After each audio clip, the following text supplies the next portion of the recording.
Hi everyone, welcome to Infra Tutors. ഇന്ന് നമ്മൾ പഠിക്കാൻ പോകുന്ന സബ്ജക്ട് സർവേ ആണ്. സർവേയിലെ ഫസ്റ്റ് ചാപ്റ്റർ എന്ന് പറയുന്നത് ഫണ്ടമെന്റൽസ് ഓഫ് സർവേ ആണ് വരുന്നത്. അപ്പോൾ ഇത് കഴിഞ്ഞിട്ടാണ് നമ്മൾ ഓരോരോ ചാപ്റ്റർ വൈസ് പോകുന്നത്. അപ്പോൾ ഫണ്ടമെന്റൽസ് ഓഫ് സർവേ പറയുന്നതിന് മുന്നേ ആയിട്ട് സർവേയിലെ ഡിവിഷൻ ആണ് പറയാൻ പോകുന്നത്. 3 ടൈപ്പ് ആയിട്ടാണ് സർവേനെ ഡിവൈഡ് ചെയ്തിരിക്കുന്നത്. Conventional survey, levelling and advance survey. അതിൽ കൺവെൻഷണൽ സർവേ എന്ന് പറയുമ്പോൾ അതിനകത്ത് ഉൾപ്പെടുന്നതാണ് chain survey, compass survey, theodolite survey. പിന്നെ അത് കഴിഞ്ഞിട്ട് വരുന്നതാണ് ലെവലിംഗ്. ലെവലിംഗിനകത്ത് ഡംബി ലെവൽ വരുന്നുണ്ട്, പിന്നെ കോണ്ടൂറിംഗ് എന്ന് പറയുന്ന സെക്ഷനും വരുന്നുണ്ട്.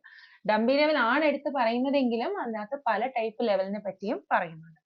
ഇനി നെക്സ്റ്റ് വരുന്ന ലാസ്റ്റ് വൺ ആണ് അഡ്വാൻസ്ഡ് സർവേ എന്ന് പറയുന്നത്. അതിനകത്ത് മോഡേൺ ആയിട്ടുള്ള ഇൻസ്ട്രുമെന്റ്സിനെ കുറിച്ചൊക്കെയാണ് പഠിക്കുന്നത്. പിന്നെ GIS നെ പറ്റി പഠിക്കുന്നുണ്ട്, GPS നെ പറ്റി പഠിക്കുന്നുണ്ട്, ഫീൽഡ് അസ്ട്രോണമി പഠിക്കുന്നുണ്ട്, ഫോട്ടോഗ്രാമെട്രി, remote sensing, total station, EDM തുടങ്ങിയ കാര്യങ്ങളാണ് അതിനകത്ത് പഠിക്കുന്നത്. നമ്മൾ ഫസ്റ്റ് പഠിക്കാൻ പോകുന്നത് കൺവെൻഷണൽ സർവേനെ പറ്റിയാണ് പഠിക്കാനായിട്ട് പോകുന്നത്. ഓക്കെ, അപ്പൊ ആദ്യം നമ്മൾ പഠിക്കുന്നത് എന്താണ് സർവേ എന്നാണ് പറയാൻ പോകുന്നത്. സർവേ എന്ന് പറഞ്ഞു കഴിഞ്ഞാൽ എർത്തിന്റെ സർഫസിനെ ബേസ് ചെയ്തിട്ട് റിലേറ്റീവ് പൊസിഷൻസ് കണ്ടുപിടിക്കുന്നതിനെയാണ് സർവേ എന്ന് പറയുന്നത്. ഇപ്പൊ നമ്മൾ സിമ്പിൾ ആയിട്ട് ഒരു എക്സാമ്പിൾ പറയുവാണെങ്കിൽ, നിങ്ങൾ ഓരോരുത്തരും വീടുകളിൽ ഇരിക്കുവാണ് അല്ലെ, നിങ്ങൾ ഓരോരുത്തരും വീടുകളിൽ ഇരിക്കുവാണെന്ന് വിചാരിക്കുക. അപ്പോ നമ്മൾ അവിടെ ഇരിക്കുന്നു എന്നുള്ളതിനെ ഒന്നിനെ റെഫറൻസ് ആക്കി വെച്ച് പറയുവാണ്. അതായത് ഇപ്പൊ എക്സാമ്പിൾ പറയുവാണെങ്കിൽ കേരളത്തില് ഇന്ന ജില്ലയില് ഇന്ന സ്ഥലത്ത് ഇരിക്കുന്നു എന്ന് പറയുമ്പോൾ എന്തിനെ റെഫറൻസ് ആക്കി വെച്ചുകൊണ്ടാണ് നിങ്ങളുടെ പൊസിഷൻ പറയുന്നത്? കേരളത്തിനെ റെഫറൻസ് ആക്കി വെച്ചുകൊണ്ടാണ് നിങ്ങളുടെ പൊസിഷൻസ് പറയുന്നത്. അങ്ങനെ ഒന്നിനെ റെഫറൻസ് ആക്കി വെച്ചുകൊണ്ട് പൊസിഷൻസ് പറയുവാണെങ്കിൽ അതിനെയാണ് എന്തെന്ന് പറയുന്നത്? റിലേറ്റീവ് പൊസിഷൻ എന്ന് പറയുന്നത് കേട്ടോ. അപ്പോ സർവേ ചെയ്യുമ്പോഴത്തേക്ക് എന്തിനെയാണ് നമ്മൾ റെഫറൻസ് ആക്കി വെക്കുന്നത്? എർത്തിന്റെ സർഫസിനെയാണ് റെഫറൻസ് ആക്കി വെച്ചുകൊണ്ട് പൊസിഷൻസ് കണ്ടുപിടിക്കുന്നത് കേട്ടോ. ഇനി നെക്സ്റ്റ് വരുന്നതാണ് അബ്സല്യൂട്ട് പൊസിഷൻ. അബ്സല്യൂട്ട് പൊസിഷനും റിലേറ്റീവ് പൊസിഷനും തമ്മിൽ ഡിഫറൻസ് വരുന്നത് എന്താന്ന് വെച്ച് കഴിഞ്ഞാൽ, അബ്സല്യൂട്ട് പൊസിഷൻ എന്ന് പറയുമ്പോൾ കറക്റ്റ് ആയിട്ടുള്ള പൊസിഷൻ അല്ലെങ്കിൽ ആക്യുറേറ്റ് ആയിട്ടുള്ള പൊസിഷൻ ആണ് അബ്സല്യൂട്ട് പൊസിഷൻ എന്ന് പറയുന്നത്. ഫോർ എക്സാമ്പിൾ ഇപ്പൊ നമ്മൾ സിമ്പിൾ ആയിട്ട് ഒരു എക്സാമ്പിൾ പറയുവാണെങ്കിൽ, നമ്മൾ നേരത്തെ പറഞ്ഞ പോലെ തന്നെ നിങ്ങളുടെ പൊസിഷൻ പറയുവാണ്. നമ്മൾ നേരത്തെ ഏതിനെയായിരുന്നു റെഫറൻസ് ആക്കി എടുത്തിരുന്നത്? കേരളത്തിനെയാണ് റെഫറൻസ് ആക്കി എടുത്തിരുന്നത്. ഈ അബ്സല്യൂട്ട് പൊസിഷൻ വരുന്ന കേസിൽ എങ്ങനെയാന്ന് വെച്ച് കഴിഞ്ഞാൽ, കേരളത്തില് ഇന്ന ജില്ലയില് ഇന്ന താലൂക്കില് ഇന്ന വീട്ടില് ഇന്ന സ്ഥലത്ത്, അതായത് ഇന്ന ബെഡ്റൂമില് ഇന്ന പൊസിഷനിലേക്ക് നോക്കിയാണ് നിങ്ങൾ ഇരിക്കുന്നത് എന്ന് പറയുവാണെങ്കിൽ അത് നിങ്ങളുടെ കറക്റ്റ് പൊസിഷൻ ആണ്. അതായത് ഒരു വസ്തുവിനെ പറ്റി പറയുമ്പോൾ അതിന്റെ കറക്റ്റ് ആയിട്ടുള്ള ഇത്ര ദൂരം മാറിയിട്ടാണ് നിൽക്കുന്നത്, ഇത്ര ഡിഗ്രി ചരിഞ്ഞിട്ടാണ് ഇരിക്കുന്നത് എന്നൊക്കെ കൃത്യമായി പറയുകയാണെങ്കിൽ ആ പൊസിഷനെയാണ് എന്തെന്ന് പറയുന്നത്? അബ്സല്യൂട്ട് പൊസിഷൻ എന്ന് പറയുന്നത്. ഈ അബ്സല്യൂട്ട് പൊസിഷൻ സർവേയിൽ യൂസ് ചെയ്യുന്നതെന്ന് വെച്ച് കഴിഞ്ഞാൽ ലാറ്റിറ്റ്യൂഡ്സും ലോഞ്ചിറ്റ്യൂഡ്സും കണ്ടുപിടിക്കാൻ വേണ്ടിയിട്ടാണ് ഉപയോഗിക്കുന്നത് കേട്ടോ. അബ്സല്യൂട്ട് പൊസിഷൻ കൂടുതലായിട്ടും യൂസ് ചെയ്യുന്ന സർവേ ഏതാന്ന് ചോദിച്ചു കഴിഞ്ഞാൽ ആസ്ട്രോണമിക്കൽ സർവേക്കകത്താണ് അബ്സല്യൂട്ട് പൊസിഷൻസ് കണ്ടുപിടിക്കുന്നത്. ഇനി നെക്സ്റ്റ് വരുന്നതാണ് ലെവലിംഗ്. ലെവലിംഗ് എന്ന് പറഞ്ഞു കഴിഞ്ഞാൽ ലെവൽ ഡിഫറൻസ് കണ്ടുപിടിക്കുന്നതാണ്. രണ്ട് പോയിന്റ്സുകൾ തമ്മിലുള്ള ലെവൽ ഡിഫറൻസ് കണ്ടുപിടിക്കുന്നതിനെയാണ് എന്തെന്ന് അറിയപ്പെടുന്നത്? ലെവലിംഗ് എന്ന് അറിയപ്പെടുന്നത്. നമുക്ക് നെക്സ്റ്റ് നോക്കാം. അപ്പൊ സർവേ ചെയ്യുന്ന എങ്ങനെയാണെന്ന് നമ്മൾ പറഞ്ഞു. എർത്തിന്റെ സർഫസിനെ റെഫറൻസ് ആക്കി വെച്ചുകൊണ്ടാണ് സർവേ ചെയ്യുന്നതെന്ന് പറഞ്ഞു. അങ്ങനെയെങ്കിൽ നമ്മൾ ആദ്യം അറിഞ്ഞിരിക്കേണ്ട കാര്യം എന്താണ്? എന്താണ് എർത്തിന്റെ ഷേപ്പ് എന്ന് അറിഞ്ഞിരിക്കണം അല്ലെ. എന്താണ് എർത്തിന്റെ ഷേപ്പ് എന്ന് നമ്മൾ അറിഞ്ഞിരിക്കണം. അപ്പൊ നമ്മൾ പണ്ട് തൊട്ടേ പഠിക്കുന്നതാണ്, സോഷ്യൽ സ്റ്റഡീസില് സയൻസില് ഒക്കെ പഠിക്കുന്നതാണ് എർത്തിന്റെ ഷേപ്പ് എന്താണ്. അന്നൊരു ഓവൽ ഷേപ്പ് എന്നോ അങ്ങനെ എന്തെങ്കിലും ആയിരിക്കും, സർക്കിൾ, ഓവൽ അങ്ങനെ പല ടൈപ്പ് ഷേപ്പിലായിരിക്കും പഠിച്ചിട്ടുള്ളത്. പിന്നെ അതുപോലെ തന്നെ നിങ്ങൾ അന്ന് കേട്ടിട്ടുണ്ടായിരിക്കും ഒബ്ലറ്റ് ഷേപ്പ് ആണ് എന്ന് കേട്ടിട്ടുണ്ടായിരിക്കും. അപ്പൊ എർത്തിന്റെ കറക്റ്റ് ഷേപ്പ് എന്ന് പറയുന്നത് എന്താണ്? ജിയോയിഡ് അല്ലെങ്കിൽ ഒബ്ലറ്റ് സ്പിറോയിഡ് അല്ലെങ്കിൽ എലിപ്സോയിഡ് എന്ന് പറയുന്നതാണ് എർത്തിന്റെ കറക്റ്റ് ആയിട്ടുള്ള ഷേപ്പ് എന്ന് പറയുന്നത്. എന്താണ് ഈ ജിയോയിഡ് അല്ലെങ്കിൽ ഒബ്ലറ്റ് സ്പിറോയിഡ് അല്ലെങ്കിൽ എലിപ്സോയിഡ് എന്ന് പറഞ്ഞു കഴിഞ്ഞാൽ, നിങ്ങളുടെ കയ്യിൽ ഒരു ഫുട്ബോൾ കിട്ടുവാണ്, നിങ്ങൾ അടിയിൽ നിന്നും മുകളിൽ നിന്നും ഫുട്ബോളിനെ ഒരേപോലെ പ്രസ് ചെയ്യുവാണെങ്കിൽ ഒരു പ്രത്യേക ഷേപ്പിലേക്ക് മാറത്തില്ലേ, ആ ഷേപ്പിനെയാണ് എന്തെന്ന് പറയുന്നത്? ഒബ്ലറ്റ് സ്പിറോയിഡ് എന്ന് പറയും. ഓക്കെ, എർത്തിന്റെ ഷേപ്പ് എന്താണ്? ജിയോയിഡ് അല്ലെങ്കിൽ ഒബ്ലറ്റ് സ്പിറോയിഡ് അല്ലെങ്കിൽ എലിപ്സോയിഡ് ആണ് എർത്തിന്റെ ഷേപ്പ് വരുന്നത്. ഇനി അടുത്ത പറയാൻ പോകുന്ന എർത്തിന്റെ ഡയമീറ്ററിനെ കുറിച്ചാണ് പറയാൻ പോകുന്നത്. എർത്തിന് 2 ഡയമീറ്റർ ആണ് വരുന്നത്. ഏതൊക്കെയാണ്? ഇക്വറ്റോറിയൽ ഡയമീറ്ററും ഉണ്ട്, പോളാർ ഡയമീറ്ററും ഉണ്ട്. എന്താണ് ഇക്വറ്റോറിയൽ ഡയമീറ്റർ, എന്താണ് പോളാർ ഡയമീറ്റർ എന്ന് നോക്കാം. ഇക്വറ്റോറിയൽ ഡയമീറ്റർ എന്ന് പറഞ്ഞു കഴിഞ്ഞാൽ ഇക്വേറ്ററിൽ കൂടി പാസ് ചെയ്യുന്ന ഡയമീറ്റർ. എർത്തിന്റെ സെൻട്രൽ പോർഷൻ ആണ് ഇക്വേറ്റർ. ആ ഇക്വേറ്ററിൽ കൂടി പാസ് ചെയ്യുന്ന ഡയമീറ്ററിനെയാണ് എന്തെന്ന് പറയുന്നത്? ഇക്വറ്റോറിയൽ ഡയമീറ്റർ എന്ന് പറയുന്നത്. അല്ലെങ്കിൽ നമ്മളിപ്പോ ഡയറക്ഷനെ ബേസ് ചെയ്ത് പറയുവാണെങ്കിൽ ഈസ്റ്റ് വെസ്റ്റ് ഡയറക്ഷനിൽ കൂടി പാസ് ചെയ്യുന്ന ഡയമീറ്ററിനെയാണ് എന്തെന്ന് പറയുന്നത്? ഇക്വറ്റോറിയൽ ഡയമീറ്റർ എന്ന് പറയുന്നത്. അതിനേക്കാൾ എളുപ്പം ഇക്വേറ്ററിൽ കൂടി പാസ് ചെയ്യുന്ന ഡയമീറ്റർ ഇക്വറ്റോറിയൽ, ഇക്വേറ്ററിൽ കൂടി പാസ് ചെയ്യുന്ന ഡയമീറ്റർ ആണ് ഇക്വറ്റോറിയൽ ഡയമീറ്റർ എന്ന് പറയുന്നത്. നെക്സ്റ്റ് വരുന്നതാണ് പോളാർ ഡയമീറ്റർ എന്ന് പറയുന്നത്. അപ്പൊ എന്താണ് പോളാർ ഡയമീറ്റർ എന്ന് പറഞ്ഞു കഴിഞ്ഞാല് നോർത്ത് പോളിൽ കൂടിയും സൗത്ത് പോളിൽ കൂടിയും പാസ് ചെയ്യുന്ന ഡയമീറ്ററിനെയാണ് എന്തെന്ന് പറയുന്നത്? പോളാർ ഡയമീറ്റർ എന്ന് പറയുന്നത്. അപ്പൊ എർത്തിന്റെ നോർത്ത് പോളിൽ കൂടിയും സൗത്ത് പോളിൽ കൂടിയും പാസ് ചെയ്യുന്ന ഡയമീറ്ററിനെയാണ് എന്തെന്ന് അറിയപ്പെടുന്നത്? പോളാർ ഡയമീറ്റർ എന്ന് പറയുന്നത്. ഇനി ഇക്വറ്റോറിയൽ ഡയമീറ്റർ എന്ന് പറയുന്നത് എത്രയാണെന്ന് നോക്കാം. PSCക്ക് ഏറ്റവും ഇഷ്ടപ്പെട്ട സെക്ഷൻ ആണ് എന്തെന്ന് പറയുന്നത്? ഇക്വറ്റോറിയൽ ഡയമീറ്ററും പോളാർ ഡയമീറ്ററും എന്ന് പറയുന്നത്. അപ്പൊ ഇക്വറ്റോറിയൽ ഡയമീറ്റർ എന്ന് പറഞ്ഞു കഴിഞ്ഞാൽ 12756.75 കിലോമീറ്റർ ആണ് വരുന്നത്. ഇതിലിപ്പോ 56 കാണിച്ചിട്ടുള്ളൂ, 56.75 ഉണ്ട് കേട്ടോ. അപ്പൊ 12756.75 കിലോമീറ്റർ ആണ് ഇക്വറ്റോറിയൽ ഡയമീറ്റർ എന്ന് പറയുന്നത്. പോളാർ ഡയമീറ്റർ എന്ന് പറയുന്നത് 12713.80 ആണ്. 80 കിലോമീറ്റർ ആണ് പോളാർ ഡയമീറ്റർ എന്ന് പറയുന്നത്. ഇനി ഇത് രണ്ടും തമ്മിലുള്ള അല്ലെങ്കിൽ ഇത് രണ്ടും തമ്മിലുള്ള ഡിഫറൻസ് എന്ന് പറയുന്നത് 42.95 ആണ് കേട്ടോ. 42.95 ആണ് ഇത് രണ്ടും തമ്മിലുള്ള ഡിഫറൻസ് എന്ന് പറയുന്നത്. 42.95 ആണ് ഇത് രണ്ടും തമ്മിലുള്ള ഡിഫറൻസ് എന്ന് പറയുന്നത്. അതെന്ന് പറയുന്നത് ഈ ഇക്വറ്റോറിയൽ ഡയമീറ്ററിന്റെയും പോളാർ ഡയമീറ്ററിനെയും നമ്മൾ പെർസെന്റേജിൽ പറയുവാണെങ്കിൽ എങ്ങനെയാണ് വരുന്നത്? 0.34% ലെസ് ആണെന്ന് പറയാം. എത്രയെന്ന് പറയാം? 0.34% ലെസ് ആണെന്ന് പറയാനായിട്ട് സാധിക്കും. ഓക്കെ, ഇനി നമ്മൾ നെക്സ്റ്റ് പറയാൻ പോകുന്നത് ആവറേജ് ഡയമീറ്റർ ഓഫ് എർത്ത് ആണ്. എർത്തിന്റെ ആവറേജ് ഡയമീറ്റർ എന്ന് പറഞ്ഞു കഴിഞ്ഞാൽ 12742 കിലോമീറ്റർ ആണ് എർത്തിന്റെ ആവറേജ് ഡയമീറ്റർ എന്ന് പറയുന്നത് കേട്ടോ. അപ്പൊ എർത്തിന്റെ ആവറേജ് ഡയമീറ്റർ എത്രയാണ്? 12742 കിലോമീറ്റർ ആണ്. ഈ വാല്യൂസ് എല്ലാം തന്നെ ഇമ്പോർട്ടന്റ് ആണ്. ഈ സെഷൻസ് എല്ലാത്തിനും ക്വസ്റ്റ്യൻസും വന്നിട്ടുള്ളതാണ്. അപ്പൊ നമ്മൾ ബേസിക് ആയിട്ടുള്ള കാര്യങ്ങൾ പറഞ്ഞു. എർത്തിന്റെ ഷേപ്പ് പറഞ്ഞു, ഇതിന് 2 ഡയമീറ്റർ ഉണ്ടെന്ന് പറഞ്ഞു, ആ ഡയമീറ്റർ എത്രയാന്ന് പറഞ്ഞു, അത് തമ്മിലുള്ള ആവറേജ് എത്രയാന്ന് പറഞ്ഞു, അതുപോലെ തന്നെ അതിനെ പെർസെന്റേജിൽ ആക്കുമ്പോൾ എത്ര വരുമെന്ന് പറഞ്ഞു. പോളാർ ഡയമീറ്ററും ഇക്വറ്റോറിയൽ ഡയമീറ്ററും തമ്മിൽ പെർസെന്റേജ് ആകുമ്പോൾ 0.34% ലെസ് ആണ് വരുന്നത് എന്നുള്ള കാര്യങ്ങളൊക്കെ പറഞ്ഞു. ഇനി നമ്മൾ നോക്കാൻ പോകുന്ന ക്ലാസിഫിക്കേഷൻ ആണ് പറയാൻ പോകുന്നത്. അപ്പൊ ക്ലാസിഫിക്കേഷൻ അകത്തേക്ക് വരുമ്പോൾ ഫസ്റ്റ് വരുന്നത് പ്രൈമറി ക്ലാസിഫിക്കേഷൻ ഓഫ് സർവേ ആണ് വരുന്നത്. പ്രൈമറി ക്ലാസിഫിക്കേഷൻ എന്ന് പറഞ്ഞു കഴിഞ്ഞാൽ ഫസ്റ്റ് ആയിട്ട് എങ്ങനെ സർവേനെ ക്ലാസിഫൈ ചെയ്യാം? രണ്ടായിട്ടാണ് സർവേനെ ക്ലാസിഫൈ ചെയ്യുന്നത്. ഏതൊക്കെയാണ്?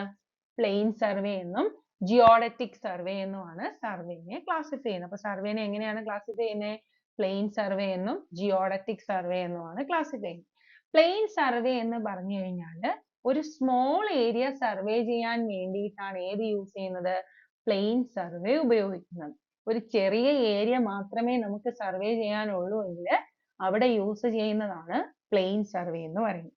അതല്ല ഒരുപാട് വലിയ ഏരിയ ആണ് സർവേ ചെയ്യേണ്ടതെങ്കിൽ അവിടെ ഉപയോഗിക്കുന്നതാണ് ഏതെന്ന് പറയുന്നത്? ജിയോഡറ്റിക് സർവേ എന്ന് പറയുന്നത്. ഇനി പ്ലെയിൻ സർവേ ചെറിയ ഏരിയ സർവേ ചെയ്യുന്നത് കൊണ്ട് തന്നെ എർത്തിന്റെ കർവേച്ചർ അവിടെ കൺസിഡർ ചെയ്യേണ്ട ആവശ്യമില്ല. ഓക്കെ, അപ്പൊ എർത്തിന്റെ കർവേച്ചർ നമ്മൾ കൺസിഡർ ചെയ്യേണ്ട ആവശ്യമില്ല ഏത് സർവേക്കകത്ത്? പ്ലെയിൻ സർവേക്കകത്ത്. ഓക്കെ, ഇനി നെക്സ്റ്റ് വരുന്നതെന്ന് വെച്ച് കഴിഞ്ഞാല് എർത്തിന്റെ കർവേച്ചർ അപ്പൊ കൺസിഡർ ചെയ്യേണ്ടി വരുന്ന കേസ് ഏതായിരിക്കും? ഒരു ലാർജ് ഏരിയ സർവേ ചെയ്യുമ്പോഴാണ് നമ്മൾ എർത്തിന്റെ കർവേച്ചർ എന്ത് ചെയ്യേണ്ടത്? കൺസിഡർ ചെയ്യേണ്ടത്. അപ്പൊ അങ്ങനെ ഒരു ലാർജ് ഏരിയ സർവേ ചെയ്യുമ്പോൾ നമ്മൾ എന്ത് ചെയ്യും? എർത്തിന്റെ കർവേച്ചർ കൺസിഡർ ചെയ്യും. അഥവാ ജിയോഡറ്റിക് സർവേയിലാണ് എർത്തിന്റെ കർവേച്ചർ കൺസിഡർ ചെയ്യുന്നത്. ഇനി നെക്സ്റ്റ് വരുന്ന ഏരിയയുടെ കേസ് ആണ്. പ്ലെയിൻ സർവേക്കകത്ത് ഏരിയ എന്ന് പറയുന്നത് less than 258 kilometer square അല്ലെങ്കിൽ നമുക്ക് എങ്ങനെ പറയാം? 100 square miles ആണെന്ന് പറയാം. അല്ലെങ്കിൽ എങ്ങനെ പറയാം, ഏരിയ എന്ന് പറയുന്നത് ലെസ് ദാൻ 258 കിലോമീറ്റർ സ്ക്വയറോ 100 സ്ക്വയർ മൈൽസോ ആണെങ്കിൽ അവിടെ യൂസ് ചെയ്യുന്ന സർവേ ആണ് പ്ലെയിൻ സർവേ എന്ന് പറയുന്നത്. അപ്പൊ ഏരിയ എന്ന് പറയുന്നത് ലെസ് ദാൻ 100 സ്ക്വയർ മൈൽസ് ആയിരിക്കണം, അല്ലെങ്കിൽ ലെസ് ദാൻ 258 കിലോമീറ്റർ സ്ക്വയർ ആയിരിക്കണം. ഈ 258 കിലോമീറ്റർ സ്ക്വയറിനെ പല ക്വസ്റ്റ്യൻ പേപ്പറിലും 260 കിലോമീറ്റർ സ്ക്വയർ എന്ന് കാണാറുണ്ട്. അതും കറക്റ്റ് തന്നെയാണ്.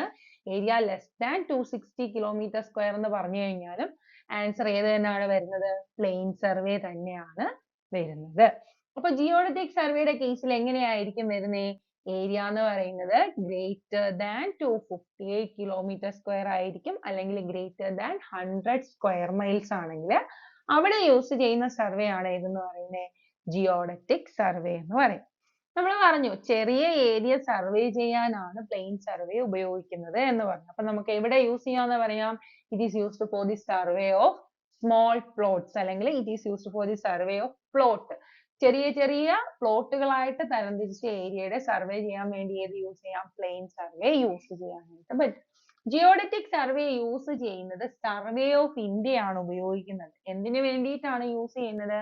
മാപ്പ് പ്രിപ്പറേഷന് വേണ്ടിയിട്ടോ ഇന്റർനാഷണൽ ബൗണ്ടറീസ് സെറ്റ് ഔട്ട് ചെയ്യാൻ വേണ്ടിയിട്ടോ ഒക്കെ ഉപയോഗിക്കുന്നതാണ് ഏതെന്ന് പറയുന്നത്? ജിയോഡറ്റിക് സർവേ എന്ന് പറയുന്നത്. ഇനി പ്ലെയിൻ സർവേക്കകത്ത് നമ്മൾ രണ്ട് പോയിന്റ് എ ബി എന്ന് പറഞ്ഞ് രണ്ട് പോയിന്റ് കൺസിഡർ ചെയ്യുവാണെങ്കിൽ നമുക്ക് ആ രണ്ട് പോയിന്റിനെയും കൂടി കണക്ട് ചെയ്യുമ്പോൾ കിട്ടുന്നത് എങ്ങനത്തെ ലൈൻ ആയിരിക്കാം? സ്ട്രെയിറ്റ് ലൈൻ ആയിരിക്കാം കിട്ടുന്നത്. എന്നാൽ ജിയോഡറ്റിക് സർവേയിൽ നമ്മൾ എർത്തിന്റെ കർവേച്ചർ കൺസിഡർ ചെയ്യുന്നുണ്ട്. അതുകൊണ്ട് തന്നെ നമ്മൾ രണ്ട് പോയിന്റ് എ ബി എന്ന് പറഞ്ഞ രണ്ട് പോയിന്റ് കൺസിഡർ ചെയ്താൽ ആ രണ്ട് പോയിന്റും കണക്ട് ചെയ്യുമ്പോൾ നമുക്ക് കിട്ടുന്ന ലൈൻസ് എങ്ങനെയായിരിക്കും? കർവ്ഡ് ലൈൻസ് അല്ലെങ്കിൽ ആർക്ക് ആയിരിക്കും കിട്ടുന്നത് കേട്ടോ. അപ്പൊ രണ്ട് പോയിന്റ് കണക്ട് ചെയ്യുമ്പോൾ നമുക്ക് എന്താണ് കിട്ടുന്നത്? കർവ്ഡ് ലൈൻസ് അല്ലെങ്കിൽ ആർക്ക് ആയിരിക്കും കിട്ടുന്നത്. ഇനി പ്ലെയിൻ സർവേക്കകത്ത് മൂന്ന് പോയിന്റ്സ് കണക്ട് ചെയ്യുമ്പോൾ നമുക്ക് ഫോം ചെയ്യുന്ന ട്രയാങ്കിൾ എന്ന് പറയുന്നത് പ്ലെയിൻ ട്രയാങ്കിൾ ആയിരിക്കും. എന്നാൽ ജിയോഡറ്റിക് സർവേക്കകത്ത് മൂന്ന് പോയിന്റ് കണക്ട് ചെയ്യുമ്പോൾ നമുക്ക് ഫോം ചെയ്യുന്ന ട്രയാങ്കിൾ എന്ന് പറയുന്നത് എങ്ങനത്തെ ട്രയാങ്കിൾ ആയിരിക്കും? സ്പെറിക്കൽ ട്രയാങ്കിൾ ആയിരിക്കും ഫോം ചെയ്യുന്നത് കേട്ടോ. അപ്പൊ സ്പെറിക്കൽ ട്രയാങ്കിൾ ഫോം ചെയ്യുന്ന ഏതിനകത്താണ്? ജിയോഡറ്റിക് സർവേക്കകത്താണ്. നമ്മൾ പറഞ്ഞു മൂന്ന് പോയിന്റ് ജോയിൻ ചെയ്യുമ്പോൾ പ്ലെയിൻ സർവേക്കകത്ത് ഫോം ചെയ്യുന്ന പ്ലെയിൻ ട്രയാങ്കിൾ ആണെന്ന് പറഞ്ഞു. ആ പ്ലെയിൻ ട്രയാങ്കിളിന്റെ ഇന്റീരിയർ ആംഗിൾസ് എന്ന് പറയുന്നത് എത്രയാണ്? 180 ഡിഗ്രി ആണ്. അല്ലെങ്കിൽ 180 ഡിഗ്രിയെക്കാളും താഴെ ആകാം, അല്ലെങ്കിൽ 180 ഡിഗ്രി ആകാം. ഒരിക്കലും 180 ഡിഗ്രിക്ക് മുകളിൽ വരത്തില്ല പ്ലെയിൻ ട്രയാങ്കിൾ. ഇനി നെക്സ്റ്റ് വരുന്ന ജിയോഡറ്റിക് സർവേക്കകത്ത് സ്പെറിക്കൽ ട്രയാങ്കിൾ ആണ് വരുന്നത്. അതുകൊണ്ട് തന്നെ അവിടുത്തെ ആംഗിൾ എന്ന് പറയുന്നത് എങ്ങനെയാണ്? ഗ്രേറ്റർ ദാൻ 180 ഡിഗ്രി ആയിരിക്കും വരുന്നത്. അപ്പൊ ഗ്രേറ്റർ ദാൻ 180 ഡിഗ്രി വരുന്ന ഏതിനകത്താണ്? ജിയോഡറ്റിക് സർവേക്കകത്താണ് ആംഗിൾ എന്ന് പറയുന്നത്, ഇന്റീരിയർ ആംഗിൾ എന്ന് പറയുന്നത് ഗ്രേറ്റർ ദാൻ 180 ഡിഗ്രി വരുന്നത്. ഇനി നെക്സ്റ്റ് എന്ന് പറയുന്ന ഒരു ടേം ആണ് സ്പെറിക്കൽ എക്സസ് എന്ന് പറയുന്ന ഒരു ടേമിനെ പറ്റിയാണ് നമ്മൾ പറയാൻ പോകുന്നത്. സ്പെറിക്കൽ എക്സസ് എന്ന് പറഞ്ഞു കഴിഞ്ഞാൽ ഈ സ്പെറിക്കൽ ട്രയാങ്കിളിന്റെയും പ്ലെയിൻ ട്രയാങ്കിളിന്റെയും ഇന്റീരിയർ ആംഗിൾസ് തമ്മിലുള്ള ഡിഫറൻസിനെയാണ് എന്തെന്ന് പറയുന്നത്? സ്പെറിക്കൽ എക്സസ് എന്ന് പറയുന്നത് കേട്ടോ. സ്പെറിക്കൽ എക്സസ് എന്ന് പറഞ്ഞു കഴിഞ്ഞാൽ എന്താണ്? ഇന്റീരിയർ ആംഗിൾസുകളുടെ ഡിഫറൻസ്. ഏതൊക്കെ ഇന്റീരിയർ ആംഗിൾസുകളുടെ ഡിഫറൻസ് ആണ്? പ്ലെയിൻ ട്രയാങ്കിളിന്റെ ഇന്റീരിയർ ആംഗിൾസും അതുപോലെ തന്നെ ജിയോഡറ്റിക് സർവേക്കകത്തുള്ള സ്പെറിക്കൽ ട്രയാങ്കിളിന്റെ ഇന്റീരിയർ ആംഗിൾസും തമ്മിലുള്ള ഡിഫറൻസിനെയാണ് സ്പെറിക്കൽ എക്സസ് എന്ന് പറയുന്നത്. ഈ സ്പെറിക്കൽ എക്സസിന്റെ വാല്യൂ എന്ന് പറയുന്നത് 1 സെക്കൻഡ് ആണ് വരുന്നത് for 195.5 kilometre square. 195.5 kilometre square വരെ ആകുമ്പോൾ എത്രയാണ് ഇതിന്റെ ഡിഫറൻസ് വരുന്നത്? 1 സെക്കൻഡ് ആണ് ഡിഫറൻസ് വരുന്നത്. അതും പ്രീവിയസ് ഇയർ ക്വസ്റ്റ്യൻ ആണ് വരുന്നത്. ഇനി നമ്മൾ നേരത്തെ പറഞ്ഞു രണ്ട് പോയിന്റ്സ് ജിയോഡറ്റിക് സർവേക്കകത്ത് രണ്ട് പോയിന്റ്സ് കണക്ട് ചെയ്യുമ്പോൾ നമുക്ക് കിട്ടുന്നത് കർവ്ഡ് ലൈൻ അല്ലെങ്കിൽ ആർക്ക് ആണെന്ന് പറഞ്ഞു. ഈ കർവ്ഡ് ലൈൻ അല്ലെങ്കിൽ ആർക്കിനെ നമ്മൾ കണക്ട് ചെയ്യുമ്പോൾ മുകൾ ഭാഗത്ത് ഒരു കർവും ഫോം ചെയ്യും, അടിഭാഗത്ത് നമ്മൾ ഈ രണ്ട് പോയിന്റിനെ ജോയിൻ ചെയ്യുമ്പോൾ ഒരു ലൈൻ വെച്ച് കണക്ട് ചെയ്യുവാണെങ്കിൽ ഒരു കോഡും ആർക്കും ആയിട്ടാണ് ഫോം ചെയ്യുന്നത്. അങ്ങനെ കോഡും ആർക്കും ഫോം ചെയ്യുമ്പോൾ ആ കോഡും ആർക്കും തമ്മിലുള്ള ഡിഫറൻസ് എന്ന് പറയുന്നത് 10 സെന്റിമീറ്റർ ആയിരിക്കും വരുന്നത് കേട്ടോ. അപ്പൊ ഇവിടെ കാണിച്ചിട്ടുണ്ട് എ ബി എന്ന് പറയുന്ന പോയിന്റ് കണക്ട് ചെയ്ത് ഒരു കർവ് ലൈൻ കാണിച്ചിട്ടുണ്ട്. അതിലെ അടിഭാഗത്ത് നമ്മൾ ഒരു ഡാഷ്ഡ് ലൈൻ ഇട്ട് ജോയിൻ ചെയ്യുവാണെങ്കിൽ നമ്മൾ അവിടെ യൂസ് ചെയ്യുന്നതെന്ന് വെച്ച് കഴിഞ്ഞാൽ എങ്ങനത്തെ ഡിഫറൻസ് ആയിരിക്കും എടുക്കുന്നത്. ആ ആർക്കും ആ കോഡും തമ്മിലുള്ള ഡിഫറൻസ് എടുക്കുമ്പോൾ 10 സെന്റിമീറ്റർ ആയിരിക്കും വരുന്നത്. എത്ര കിലോമീറ്റർ ഡിഫറൻസിന് എത്ര കിലോമീറ്റർ ഡിസ്റ്റൻസിന് 18.2 കിലോമീറ്റർ ഡിസ്റ്റൻസിന് 10 സെന്റിമീറ്റർ ആയിട്ടായിരിക്കും വരുന്നത്. അപ്പൊ നമുക്ക് 1 സെന്റിമീറ്റർ ആവുമ്പോൾ എത്ര വരും? ഈ 18.2 by 10 ചെയ്താൽ മതി അല്ലേ? അപ്പൊ എത്ര കിട്ടും? 1.82 കിലോമീറ്റർ ആയിരിക്കും വരുന്നത്. അപ്പൊ 10 സെന്റിമീറ്ററിന് 18.2 കിലോമീറ്റർ ആണ് വരുന്നത്. 1 സെന്റിമീറ്ററിന് 1.82 കിലോമീറ്റർ ആണ് വരുന്നത്. അങ്ങനെയെങ്കിൽ നമുക്ക് 50 സെന്റിമീറ്ററിന്റെ കണ്ടുപിടിക്കാൻ പറ്റും, 200 സെന്റിമീറ്ററിന്റെ കണ്ടുപിടിക്കാൻ പറ്റും, എത്ര വേണമെങ്കിലും കണ്ടുപിടിക്കാം. 1 സെന്റിമീറ്റർ നമുക്ക് കിട്ടിയില്ലേ? അപ്പൊ 50 സെന്റിമീറ്ററിന്റെ ആണ് ചോദിക്കുന്നെങ്കിൽ എന്ത് ചെയ്താൽ മതി? 50 സെന്റിമീറ്റർ ആണെങ്കിൽ 50 into 1.82 ചെയ്താൽ മതി. അപ്പൊ നമുക്ക് വാല്യൂ കിട്ടും എത്രയാണെന്നുള്ളത്. ഓക്കെ. അപ്പൊ അതും ടഫ് ആയിട്ടൊക്കെ ക്വസ്റ്റ്യൻ വരുവാണെങ്കിൽ പ്രോബ്ലംസ് ചോദിക്കാൻ പറ്റിയ ഒരു ഏരിയ ആണ്. ഒരുപാട് ടഫ് ആയിട്ടൊക്കെ ക്വസ്റ്റ്യൻ വരുമ്പോഴേ അന്ന് പ്രോബ്ലംസ് ചോദിക്കത്തുള്ളൂ കേട്ടോ. അപ്പൊ ഇത്രയാണ് നമ്മുടെ പ്രൈമറി ക്ലാസിഫിക്കേഷൻ അകത്ത് വരുന്നത്. ഇനി നമ്മൾ നെക്സ്റ്റ് നോക്കാൻ പോകുന്നത് ക്ലാസിഫിക്കേഷൻ ഓഫ് സർവേ ആണ്. സർവേനെ ബേസ്ഡ് ഓൺ ഒബ്ജക്റ്റീവിന്റെ ബേസിസിൽ, ലൊക്കേഷന്റെ ബേസിസിൽ, അതുപോലെ മെത്തഡോളജിയുടെ ബേസിസിലും വരുന്ന സർവേയുടെ ക്ലാസിഫിക്കേഷൻ ആണ് നമ്മൾ ഇനി അടുത്തായിട്ട് നോക്കാനായിട്ട് പോകുന്നത്.